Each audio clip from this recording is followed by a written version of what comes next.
वसुंधरा को फिर झटका, किरोड़ी लाल मीणा संभालेंगे सीएम कुर्सी। क्योंकि राजस्थान की हवा इन दिनों सिर्फ गर्म नहीं झुलसाने लगी है और उसकी तपी सबसे पहले मुख्यमंत्री भजनलाल शर्मा की कुर्सी पर महसूस हो रही है। भजनलाल हटाओ राजस्थान बचाओ 2 दिन में 2 लाख से ज़्यादा ट्वीट बटोर कर ऑल इंडिया टॉप ट्रेंड बना, जबकि समर्थक ट्रोल आर्मी का राजस्थान के लाल भजनलाल चौथे नंबर से ऊपर चढ़ नहीं पाया। ये अकेला ट्रेंड नहीं, युवाओं की उसी घुमड़ती नाराजगी का डिजिटल विस्फोट है, जिसे सरकार ने एसआई भर्ती, आरएस मेंस टालने की मांग और पेपर लीक घोटालों पर महीने तक बहरे कानों से सुना। अभ्यर्थियों की भूख हड़ताल पर भाजपा प्रदेश अध्यक्ष मदन राठौड़ ने गारंटी तो दे दी, पर तारीख आगे नहीं बढ़ी। बाद में बोले धरने पर गया ही नहीं था। ये बेहाई आज सत्ता की सबसे बड़ी दुश्मन बन चुकी है। मज़ेदार और शर्मनाक ये है कि भजनलाल के खलीला पुतले उन्हीं की पार्टी की छात्र शाखा एबीपी ने फूके।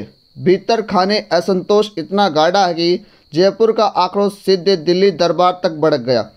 हाईकोर्ट में सरकार ने हल्फनामा देकर साफ किया कि एसआई परीक्षा रद्द नहीं होगी और उसी शाम ट्विटर पर ज्वालामुखी फूटा।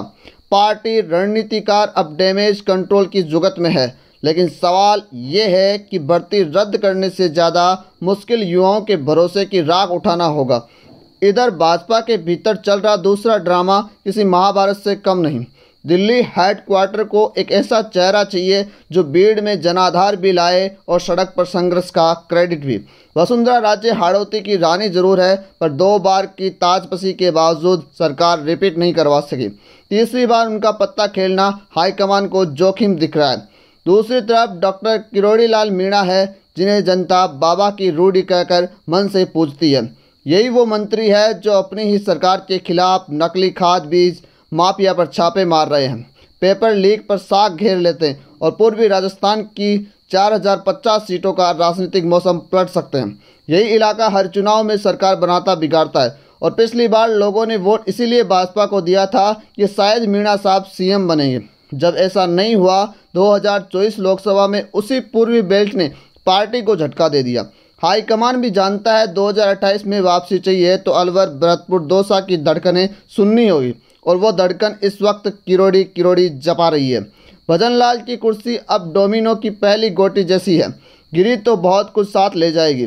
बीजेपी को तय करना हो कि वह युवा आक्रोश बुझाने के लिए सच में नेतृत्व बदलती है या सोशल मीडिया ट्रेंड से छेड़छाड़ कर इत्मीनान से सो जाती है।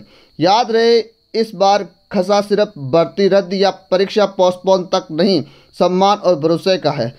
और जिस दिन जनता को लगे कि सत्ता बह रही है, सीधी कार्रवाई ईवीएम पर होती है। तो आप ही बताइए, क्या राजस्थान की कुर्सी अब बाबा की रूढ़ी की ओर खिसकनी चाहिए या फिर पार्टी तीसरी बार वही पुराना पत्ता चलकर 2028 का दाव गंवा सकती है?